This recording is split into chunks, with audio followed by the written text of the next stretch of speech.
शिवजी ने बताया, भाई का हिस्सा हड़पने वाले भाई के किस प्रकार कर्म फूट जाते हैं।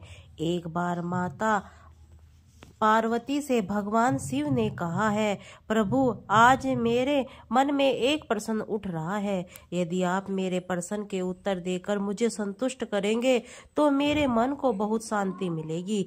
तब भगवान शिव कहते हैं, हे देवी, आखिर तुम्हारे मन में कौन सा प्रश्न है। फिर माता पार्वती कहती है, हे प्रभु, भाई का हिस्सा हड़पने वाले भाई के किस प्रकार कर्म फूट जाते हैं, जिससे भाई भाइयों के अंदर बैर हो जाता है और भाई भाई का दुश्मन बन जाता है। भगवान शिव कहते हैं, हे पार्वती, यह तुम्हारे प्रश्न बहुत ही ज्यादा महत्वपूर्ण है और जो भी व्यक्ति इस प्रश्न के उत्तर समझकर इस पर्याप्त ज्ञान को इसके जीवन में उतार लेता है, उसे जीवन में सुख समृद्धि की प्राप्ति होती है। फिर आगे भगवान शिव कहते हैं, हे देवी पार्वती, अब मैं तुम्हें तुम्हारे इस प्रश्न के उत्तर एक छोटी सी कथा के माध्यम से देने वाला हूँ। इस कथा के माध्यम से तुम अपने इस प्रश्न के उत्तर को ठीक तरह से समझ पाओगी, परंतु मेरी एक शर्त है, जब तक मैं कथा सुनाऊं तब तुम्हें कथा को ध्यान से सुनना है। तब माता पार्वती कहने लगी, प्रभु, मैं आपके वचन देती हूँ कि इस कथा को पूरे मन और लगन से सुनूंगी। आप कृपा कर कथा के आरंभ करें। तो श्रोताओं, आज सभी से भी विनती है कि आप भी इस कथा को पूरा जरूर सुने।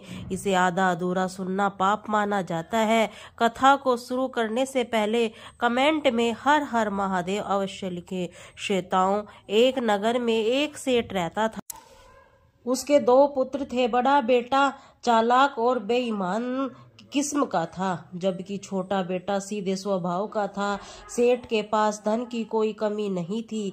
इस प्रकार से सेठ अपने परिवार के साथ हंसी खुशी से अपना जीवन यापन कर रहा था। फिर एक समय ऐसा आया कि सेठ का देहांत हो गया। सेठ की मृत्यु हो जाने के बाद बड़े बेटे ने मन में विचार किया कि अब पिताजी दुनिया में नहीं रहे हैं, दोनों भाइयों के बीच में संपत्ति का बंटवारा हो जाना चाहिए। फिर बड़े बेटे ने अपने छोटे भाई का बंटवारा करने के लिए बुलाया और कहा, पिताजी अब दुनिया में नहीं रहे तो हमें संपत्ति का बंटवारा कर लेना चाहिए, ताकि समाज के लोग यह न कह सके कि बड़े भाई ने छोटे भाई का हिस्सा नहीं दिया।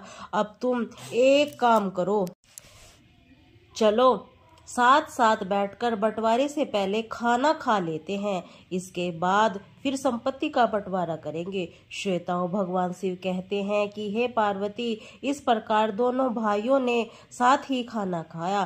फिर छोटे भाई ने अपने बड़े भाई का जवाब दिया कि भैया, बंटवारा आप ही कर लेते, मुझे अपना हिस्सा दे देते, बाकी आप रख लेते, मुझे बुलाने की क्या जरूरत थी। फिर सेठ का बड़ा लड़का कहने लगा, नहीं भाई, यह सुनना बर्दाश्त नहीं कर सकता हूँ कि बड़े भाई ने छोटे भाई का हिस्सा मार लिया है।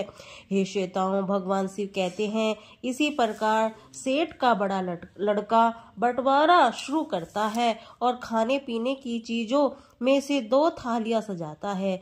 एक थाली में मिठाई ज्यादा थी, इस वजह से वह थाली खाली खाली नजर आ रही थी, जबकि दूसरी थाली में पापड़, चावल, भुजिया आदि थे, इसीलिए वह ज्यादा भरी हुई नजर आ रही थी। उसमें कीमती मिठाइयाँ, दूध पाक, मलाई, बर्फी आदि रखी हुई थी। फिर थालियों को सजाने के बाद सेठ का बड़ा लड़का अपने छोटे भाई से कहने लगा, जैसा भी खाना चाहते हो वैसा थाली उठा लो, क्योंकि सेठ का लड़का यह जानना चाहता था कि बंटवारे के समय उसका छोटा भाई किस बात के तवज्जो देता है, ज्यादा माल लेता है पसंद करता है या कम माल लेना पसंद करता है, क्योंकि सेठ के छोटे लड़के को मीठा खाना कम पसंद था। इसीलिए उसने पापड़ भुजिया वाली थाली उठा ली और कहा, भैया, मुझे यह खाना पसंद है, और ऐसा कहते हुए छोटा भाई खाना खाने लगा। इस प्रकार सेठ का बड़ा लड़का समझ गया कि मेरे छोटे भाई को ज्यादा माल चाहिए, वह लालची है, इसी कारण उसने ज्यादा खाना भरी हुई थाली ली। अब बंटवारे में मजा आएगा कि ऐसा सोचते हुए सेठ के बड़े लड़के ने बंटवारे के लिए नई तरकीब सोच ली और फिर खाना खाकर दोनों भाई कमरे में पहुंच गए। भाई ने घर के सामान के 2 हिस्से किए और फिर अपने छोटे भाई से कहा, सामान में कोई सा सामान चाहिए। छोटे भाई ने सामने रखी हुई सामान की एक इशारा किया। एक तरफ घरेलू उपयोग की कीमती चीजों रखी थी, दूसरी ही सामान दिखने में ज्यादा लग रहा था मगर साधारण वस्तुएं थी। इसी प्रकार सामान का बंटवारा देखकर सेठ के छोटे बेटे ने सोचा कि बड़े भाई के पास यह सारी कीमती चीजें नहीं है, मेरे पास तो पहले से है, इनका क्या करूं। इसीलिए सारी कीमती चीजें जो घर में उपयोग की जाती हैं भाई साहब के पास ही रखनी चाहिए, क्योंकि भाई साहब का परिवार भी बड़ा है। ऐसा सोचते हुए सेठ के छोटे बेटे ने बड़े ढेर सी और इशारा करके कहा, भाई मुझे यह बड़ा वाला ढेर चाहिए। फिर तो सेठ का लड़का मुस्कुराया और कहने लगा, जैसी तेरी मर्जी। फिर यूं मत कहना कि बड़े भाई ने बंटवारा ठीक से नहीं किया। फिर सेठ का बड़ा लड़का अपनी चतुराई से मंद मंद मुस्कुराने लगा। वही सेठ का बेटा तो समझ रहा था कि अपने छोटे भाई की बेईमानी करके उसे पागल बना रहा हूँ, क्योंकि वह जानता था कि उसे ज्यादा कीमती सामान प्राप्त हुआ है। इधर छोटा भाई इसलिए खुश था कि बड़े भाई का परिवार बड़ा है और वह अपने बड़े भाई की मदद कर रहा है। फिर भगवान शिव कहते हैं, हे पार्वती, उधर सेठ का बड़ा लड़का बंटवारे को आगे बढ़ाता है और पोटलियां बांधता है। फिर बड़े भाई ने अपने छोटे भाई से कहा, जब दोनों ढेर में से तुम्हें कौन सा ढेर पसंद है वही उठा लो। इन दोनों पोटलियों में माता पिताजी के जेवर हैं। वही बड़े भाई की बात को सुनकर छोटे भाई ने बारी बारी दोनों पोटलियों का निरीक्षण किया। उसे देखा एक पोटली भारी थी, वह दूसरी हल्की थी। उसने सोचा कि बड़े भाई तो बड़े ही होते हैं, इसीलिए उन्हें ज्यादा हिस्सा चाहिए, क्योंकि बड़े भाई का परिवार बड़ा है। ऐसा सोच के छोटे भाई ने कहा, भैया आप बड़े हैं, आपका परिवार बड़ा है, इसीलिए आप बड़ी पोटली रखिए। फिर भगवान शिव कहते हैं, हे पार्वती, बड़ा भाई यह सोचता था कि हमेशा वह बड़ा वाला सामान उठाता है, इसीलिए बड़े भाई ने बड़ी पोटली में हल्के फुल्के चांदी के सामान रख दिए, जबकि छोटी पोटली में कीमती जेवर रखे हुए थे। फिर जैसे ही बड़े भाई ने सोचा कि छोटी पोटली मेरे हाथ से निकलती जा रही है, तो अपने छोटे भाई से कहने लगा, नहीं नहीं भाई, तुम बड़ी पोटली लो। फिर छोटे भाई ने कहा, भाई आप बड़े हैं, बड़ी चीज पर आपका हक बनता है। ऐसा कहते हुए छोटे भाई ने छोटी पोटली रख ली। फिर तो ऐसा नजारा देख सेठ का बड़ा लड़का चकित रह गया, क्योंकि उसने बड़ी पोटली में चांदी के जेवरात रखे थे और छोटी पोटली में सोने के जेवरात रखे थे। वह जानता था कि छोटा भाई लालच में आकर बड़ी पोटली उठाएगा, जिससे उसके पास चांदी के जेवरात चले जाएंगे, सोने के जेवरात उसके पास आ जाएंगे। मगर यहाँ सब कुछ उल्टा हो गया। फिर श्वेताओं भगवान शिव कहते हैं, हे पार्वती,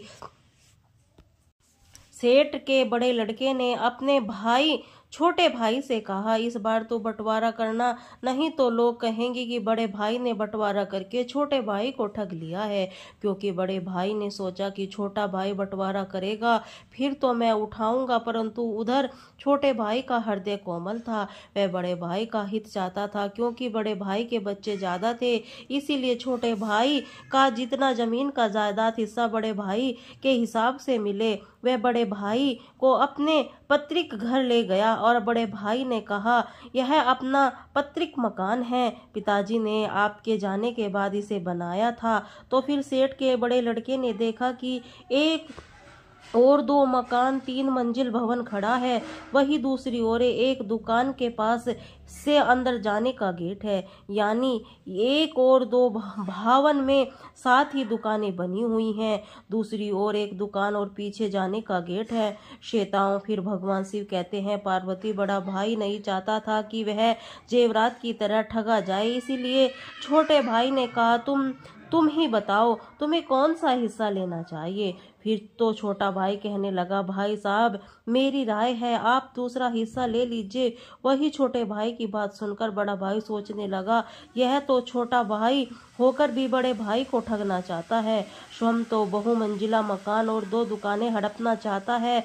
ऐसा सोचते हुए बड़े भाई ने छोटे भाई से कहा, मेरा परिवार बड़ा है, इसलिए मैं चाहता हूँ कि यह बहुमंजिला मकान वाला हिस्सा मैं ले लूँ। इस प्रकार बड़े भाई की बात सुनकर छोटे भाई ने कहा, भैया आप हिस्सा लेने से पहले एक बार दूसरा हिस्सा देख ले, क्योंकि छोटा भाई मन में सोच रहा था कि भाई को ज्यादा हिस्सा मिले, क्योंकि दूसरे हिस्से के अंदर 8 मकान, लंबा चौड़ा खेत था, साथ ही बहुत सारे मवेशी भी थे। इसीलिए बड़े भाई ने परिवार का गुजारा अच्छे से हो जाएगा और मुझे भी बड़े भाई की सहायता करने का मौका मिल जाएगा।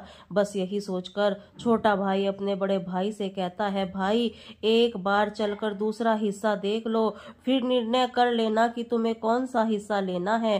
प्रिय श्रोताओं, भगवान शिव कहते हैं, पार्वती जो भाई बेईमान होता है, भाई के प्रति नियम साफ नहीं रखता, ईश्वर उसकी बुद्धि हरण कर लेते हैं। फिर सेठ के लड़के की बुद्धि खराब हो गई, यह सोचने लगे कि छोटा भाई उसे ठगना चाहता है। इसीलिए बड़े भाई ने कहा, मुझे कुछ नहीं देखना है, यह दूसरा हिस्सा तेरा रहा और पहला हिस्सा मेरे पास रहेगा। वही छोटे भाई ने कहा, भैया एक बार सोच लो और देख लो, फिर मत कहना क्या हुआ, आपको ज्यादा हिस्सा चाहिए, इसीलिए आप यह दूसरा हिस्सा लो। वही बड़े भाई की बुद्धि काम नहीं कर रही थी। वह जानता कि खाली जमीन का ज्यादा हिस्सा उसे बहुमंजिला मकान से अच्छा है, इसीलिए उसने छोटे भाई की बात नहीं मानी और सभी पंचों में के सामने अपने अपने हिस्से का बंटवारा लिख लिया। बंटवारा हो जाने के बाद छोटे भाई ने बड़े भाई से कहा, आपको तो 2 मंजिल मकान मिल गया है, अब आप एक बार मेरा भी मकान वाला हिस्सा देख लो। फिर ऐसा कहकर वह छोटा भाई बड़े भाई को अपना हिस्सा दिखाने के लिए दुकान के पास वाले गेट से अंदर ले गया। आगे छोटा भाई था, पीछे बड़ा भाई चल रहा था। फिर जैसे ही बड़ा भाई गेट के अंदर आया, उसके गेट के पीछे वाला चौड़ा खेत नजर आया। सामने की तरफ 8 भवन बने हुए थे और कई मवेशी भी थे। फिर तो ऐसा नजारा देखकर बड़ा भाई दंग रह गया। अपने छोटे भाई से कहने लगा, यह हिस्सा पिताजी ने कब खरीदा था? तब छोटे भाई ने कहा, भैया आपके जाने के बाद पिताजी ने इसे खरीदा था, इसीलिए तो मैं आपसे बार बार कह रहा था कि आप बड़े हैं, आपको हिस्सा चाहिए, बड़ा हिस्सा चाहिए, मगर आप नहीं माने। फिर श्वेताओं, भगवान शिव कहते हैं, पार्वती आखिरकार बड़ा भाई क्या कर सकता था, क्योंकि बंटवारा तो हो चुका था। और फिर छोटे भाई के हिस्से को देखकर बड़े भाई को एकदम दिल का दौरा पड़ता है और उसकी मृत्यु हो जाती है। इसीलिए कभी भी भाई के हिस्से की बेईमानी नहीं करनी चाहिए और जो भाई के हिस्से की बेईमानी करते हैं उनका हाल सेठ के बड़े बेटे की तरह होता है। श्वेताओं, किसी ने सच ही कहा है, बाप बड़ा ना भैया, सबसे बड़ा रुपया। यह आज से नहीं, कहावत तो पहले से ही चली आ रही है। इसीलिए श्वेताओं, भाई से हमेशा प्यार करना चाहिए, क्योंकि भाई जैसी चीज दुनिया में दूसरी कोई नहीं होती है। ना जिस घर में भाई भाई का प्यार बना रहता है उस घर में स्वर्ग बन जाता है। इसीलिए श्वेताओं, हमेशा भाई के साथ मिलकर रहना चाहिए। हर महादेव, हर हर महादेव।